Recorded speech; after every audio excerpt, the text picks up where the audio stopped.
Mais um bate-papo hoje aqui no nosso canal. Hoje com uma das pessoas mais determinadas, corajosas e inteligentes que eu conheço, a Vanessa, que é minha cliente, minha amiga, e tá aqui para bater um papo que a gente tá sem script, mas a gente vai falar de um pouquinho de tudo, porque a Van tem uma história sensacional, tenho certeza que vocês vão se inspirar e vão querer saber um pouquinho mais da vida dela.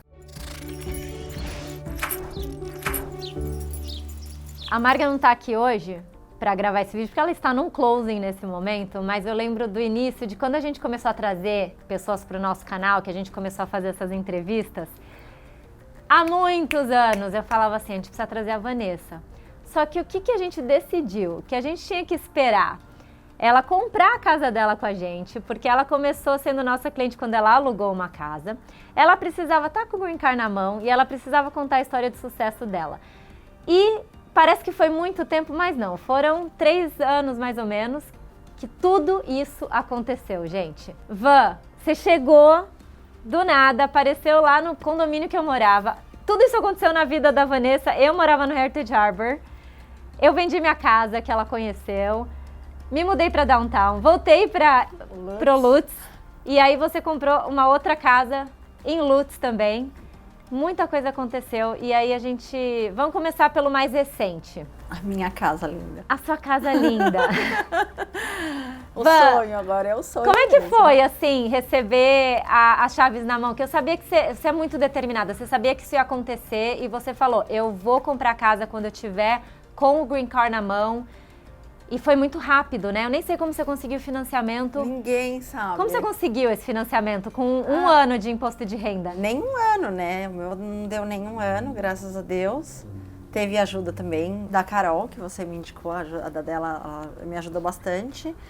Ela tem todos os macetes, mas assim, quando a gente tá com todos os documentos em mão, tudo que eles me pediam, eu já tinha tudo até escaneado. Então, assim, foi muito engraçado, porque quando eu cheguei no meu trabalho, que eu falava, eu tô procurando uma casa. Eu ofertei na casa. E quando eu falei que eu peguei as chaves, nenhum americano acreditava. O americano falava, mas eu demorei 4 meses no meu closing, nossa, deu tanto erro, deu tanto isso. E eu falava, não, meu saiu em 21 dias. Então, assim, realmente foi muito rápido.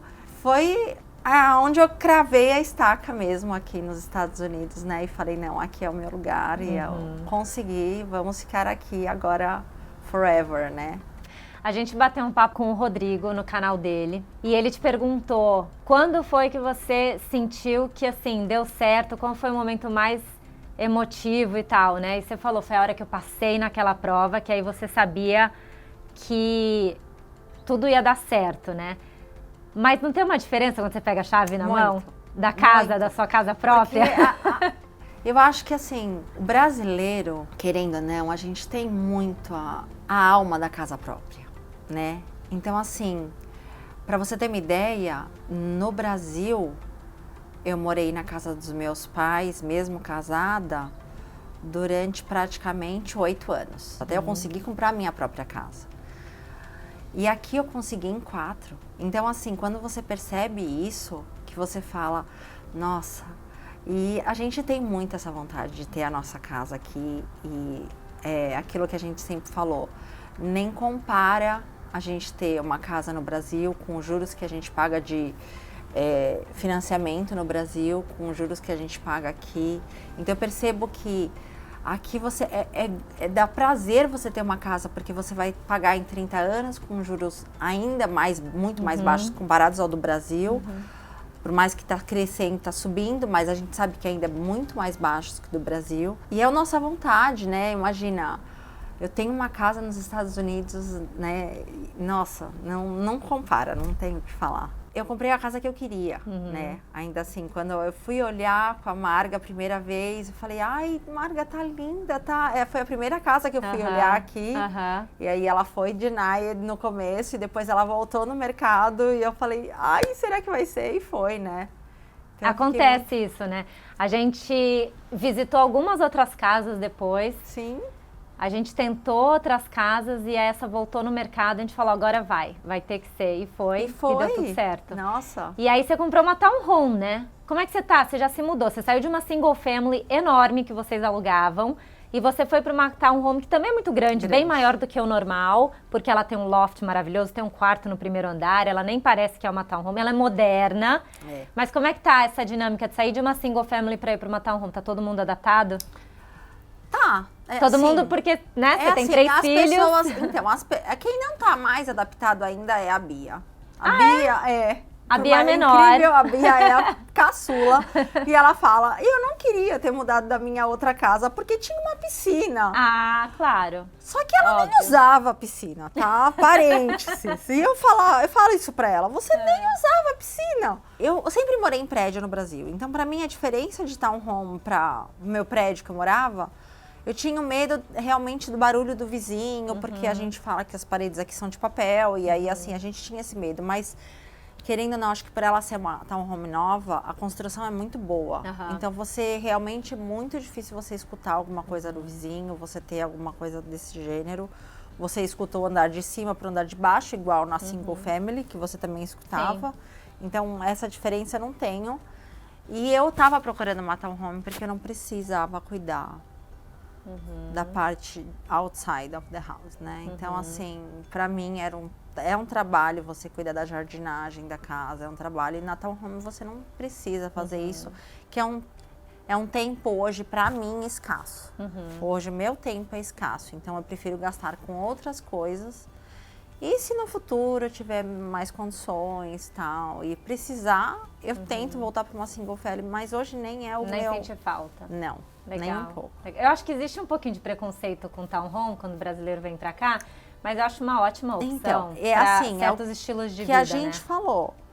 Ela é uma townhome grande, né? Era o que eu realmente precisava. É difícil você achar uma townhome com 4 quartos, 3 banheiros e ainda um loft daquele que você tem enorme lá, que dá para fazer tudo que você pode fazer lá.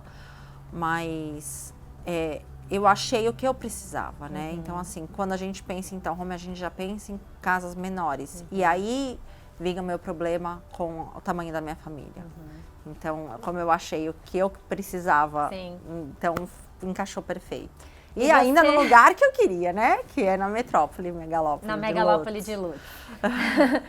Lutz, você contou um pouquinho também no vídeo que a gente gravou com o Rodrigo sobre como foi essa procura inicial. Você estava tendo dificuldade, você estava muito priorizando escolas, então você começou a visitar as escolas, não encontrou nenhum lugar que você se sentia confortável, até quando você foi a Lutz e você gostou de Lutz. Desde quando você se mudou até hoje, Lutz continua sendo a opção número 1. Você recomenda para quem, Lutz? Para quem que você acha que Lutz funciona? Então, no meu caso, eu tenho 3 filhos com diferentes idades. Verdade.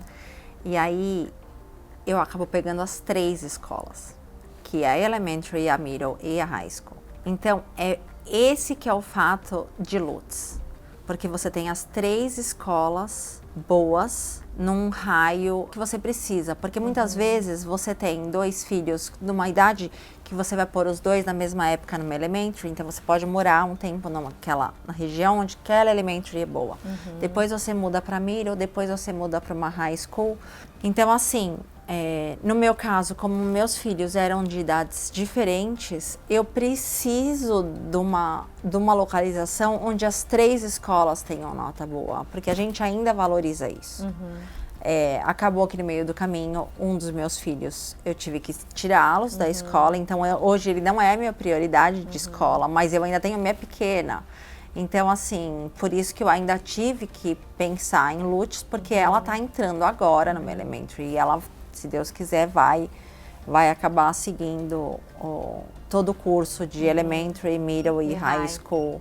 Por isso que preferimos lá. Tem alguém chegando. E a Marga chegou. Será que a Marga? Tomara. Veremos. Gente, eu adoraria participar desse bate-papo. Vou perdoar. Vanessa, né? Você vai me perdoar, né? Não Falando vou perdoar. Eu preciso voltar a visitar você lá na sua casa nova, Ai, né? você que foi comigo lá, né? Nas 2 vezes. fizemos uma oferta. Não, ela Foi a primeira, lembra? Foi a primeira, mas a casa estava em contrato. A gente mandou um backup offer. Yes. Não foi aceito porque eles fecharam, Já né? tinha um outro contrato e um dia antes do antigo buyer comprar, desistiu. E veio, viu? Pô, a Marga tava num closing, não sabia que a gente ainda tava gravando, já foi embora de novo, mas enfim, retomando o bate-papo. Então vocês estão lá em Lutz, todas as crianças estão bem instaladas, tiveram algumas mudanças desde os planos iniciais, mas vocês saíram de São Paulo, onde a gente tem tudo 24 horas, né? E aí você mora em Lutz, que é considerado um subúrbio, uma região rural, uma área residencial. Mas sente falta de alguma coisa? São Paulo? Nada. Até nós fomos para Nova York, foi ano passado, eu e o Gustavo. E eu sempre falo, quando alguém pergunta onde eu morava no Brasil, eu falo que eu morava em Nova York do Brasil, né? Então...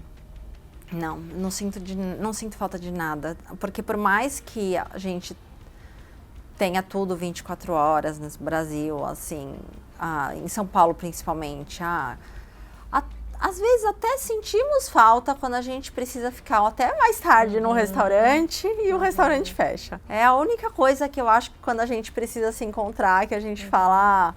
vamos ficar até um pouco mais tarde, ou vamos se encontrar mais tarde. A única coisa que eu acho que pega ainda aqui é essa parte. Mas, fora isso, a qualidade, tudo é outra coisa. É assim, não se compara. Nada se compara. Então não sente muita falta, nada. né? Eu não sinto falta mesmo do Brasil. Estou bem instalada. Adoro Lutz. Realmente adoro Lutz. Por mais que as pessoas falam que é longe, no Brasil, é isso que eu falo. São Paulo, para mim, era uma coisa que eu tinha que andar 10 quilômetros e às vezes eu demorava 2 horas. Entendeu? Então, minha profissão nos últimos 10 anos no Brasil era no carro, andando de uma empresa para outra. Então, eu ficava 4 horas por dia praticamente dentro do carro. Então, para mim... daqui até downtown é um pulo. Então, quando eu sempre falo, é pertinho, porque pra mim 20 minutos é muito perto, porque eu demorava 2 horas para andar pouco tempo. Aqui, se eu demoro 20 minutos, 30 minutos para ir para um lugar, eu andei muito tempo, eu andei muita distância.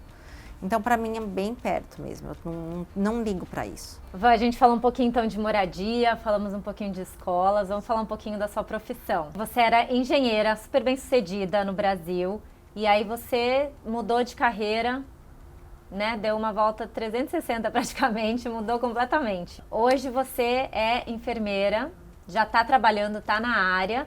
Conta um pouquinho como foi essa mudança de carreira.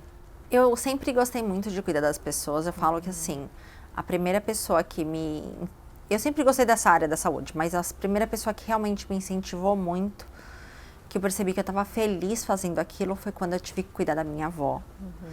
E aí, assim, eu gostava, por mais que foi muito sacrificante, porque minha avó infelizmente faleceu, mas eu gostava de cuidar dela, eu tinha prazer em cuidar dela. E aí depois eu tive que cuidar da minha sogra também. E assim, eu percebi que eu me dou bem com isso. É sacrificante, principalmente quando o paciente acaba morrendo, é muito sacrificante. Mas, eu não sei, eu gosto muito, é uma coisa que eu gosto. E assim, quando eu decidi que eu queria cuidar das pessoas, eu falei, não, eu acho que vai dar certo. Tanto que quando eu vim pra cá, que eu percebi que eu ia ser nursing, porque no momento eu não sabia que eu ia ser nursing, eu vim pra cá achando que eu ia ser assistente. E que eu percebi que eu ia ser nursing, no começo me deu um frio na barriga, até vontade de falar, não, acho que eu vou mudar para engenharia de novo. Mas não, eu falei, acho que essa vai ser minha missão, eu quero fazer isso. E aí eu falo isso, sabe? A faculdade foi muito difícil, tudo. Mas eu percebo que hoje, depois que eu terminei tudo, que já foi muito difícil, eu percebo o quanto tem muita gente que ainda não consegue se adaptar nessa vida de nursing, porque realmente é uma pressão muito grande, é uma responsabilidade muito grande, de minutos, né, de segundos, é uma responsabilidade o tempo todo, e você tem que ser muito focada e muito dedicada. E eu tô, assim, muito feliz, eu me encontrei totalmente, assim, eu falo que... Valeu todo o sacrifício. Valeu todo o então, sacrifício, né? Todo sacrifício, tudo. No canal do Rodrigo, de 78 centavos, a Van contou bastante, assim, mais em detalhes essa parte da transição de carreira, contou sobre diferenças, contou várias coisas diferentes. Eu queria tentar focar em coisas diferentes aqui nesse vídeo hoje para vocês. E aí eu queria que você contasse um pouquinho sobre a questão de a gente escutar muito o fato de que enfermagem é um caminho para você conseguir o Green Card. É possível conseguir uma oferta de emprego por meio dessa certificação, é um diploma, né? É um degree. Ainda é um fato isso? É algo que brasileiros que talvez não tenham oportunidade de vir para cá com um E2, com um L1, com um EB2, com um EB5, vir para estudar enfermagem, você acha que é um caminho para conseguir o Green Card? É um caminho difícil, não é um caminho fácil, mas se você está dedicado e você quer isso na sua vida, Então existem dois tipos de conquistas, dois tipos de meios para vir para cá e ser enfermeiro. Um é ser enfermeiro no Brasil e fazer a validação do currículo aqui, com um processo de EW2N, alguma coisa desse gênero, e você fazer a enfermagem propriamente aqui, que foi o que eu fiz. Você não trouxe créditos de nada que você tinha do Brasil? Eu só trouxe da parte da matemática. Da parte da matemática eu consegui anular. Tem matemática Tem, na porque na enfermagem você precisa fazer a medicação, cálculo dos medicamentos. Então, essa parte toda que você precisa fazer cálculo de medicamentos, você tem que fazer uma aula de matemática. E isso eu não precisei fazer por causa da engenharia. Então, tem essa parte. Eu falo que, assim, eu realmente não me arrependo de não ter feito enfermagem no Brasil e ter feito aqui. Não, porque realmente você acaba tendo já uma convivência maior com a própria área da saúde aqui, porque durante a sua faculdade você tem o estágio dentro do hospital, então isso já te dá uma dimensão do que é o enfermeiro aqui nos Estados Unidos, que é bem diferente do Brasil, e você dá uma dimensão da importância que eles dão para o enfermeiro aqui. E infelizmente, né, depois que o Covid veio, muitos enfermeiros acabaram se aposentando, muitos enfermeiros morreram, muitos enfermeiros desistiram de ser enfermeiros pelo risco, né, que você corre. Então, falta. Aqui na Flórida, especificamente, há necessidade de enfermeiros? Nos Estados Unidos. Nos Estados Unidos, como um todo. Como um todo, Estados Unidos como um todo. Então, as chances de alguém que tenha a formação, a qualificação, seja de lá ou daqui, para conseguir o Green Card, ela é grande. Mesmo, ela é grande. Então, legal. assim, o que a gente percebe da Flórida, que aumentou demais, e é uma coisa que é muito engraçado, porque quando eu comecei no hospital, eu ainda não era enfermeira, mas como veio o Covid, eu consegui uma licença para trabalhar, e aí eu fiz uma prova para ser um assistente de enfermagem, que no Brasil você demora 1 ano, aqui você faz 1 semana de curso. Uau. Eu fiz essa prova e eu comecei a trabalhar como assistente aqui de enfermagem, e aí quando você está no hospital é que você percebe que a população da Flórida só aumenta. Então, o que a gente percebe aqui é que antigamente nos hospitais aqui, existia a parte da alta e da baixa. O que é a alta e da baixa que a gente fala dentro do hospital? A alta é quando bate a neve lá em cima, as pessoas vêm para cá e elas acabam fazendo muitos exames aqui, muitos check-ups, porque eu não sei porque eles falam que eles acabam se cuidando aqui. Muitas pessoas, muita gente do hospital tem essa coisa da antiga, né? E realmente é porque você percebe, eu não sou daqui. Só que quando dava a parte do verão, nos Estados Unidos como um todo, o hospital não ficava tão cheio, porque o pessoal voltava. Agora não, tá cheio o tempo todo. Uau! A sensação que a gente tem, morando aqui e dirigindo muito por vários bairros, é de que em todo canto tem algum ER ou um hospital muito grande sendo construído. E a sensação de que eu tenho é que Nossa, será que vai precisar? Pra Mas quê? precisa mesmo. Precisa, Então, não tem lugar, a gente não precisa tem. desses hospitais que vão precisar de mão de obra para trabalhar. Não tem lugar, não tem enfermeiro. Então, assim, a gente struggle com enfermeiro todos os dias. Eu fui trabalhar essa semana, domingo, segunda, terça e ontem para hoje. Hoje de manhã minha chefe já mandou mensagem, você pode vir trabalhar hoje de novo? Então, assim, se eu quiser, eu trabalho todos os dias. Então, essa é a grande verdade, realmente precisa. Então, é uma oportunidade para quem tiver um entendimento de como funciona a enfermagem aqui nos Estados Unidos, porque é diferente do Brasil. A gente bateu esse papo também no outro vídeo. Eu tô fazendo muita referência a esse vídeo porque eu acho que é tanta coisa que a gente tem para conversar que eu não quero que se torne repetitivo, porque eu não quero perder nada. É muita coisa para te perguntar. Bom, a Vanessa tem muito mais coisas para dividir com a gente. Eu acredito que vocês estejam gostando e queiram saber mais. Então, para você não perder a segunda parte dessa entrevista, se inscreva aqui no canal e pede para receber notificação, porque ele vai sair em breve.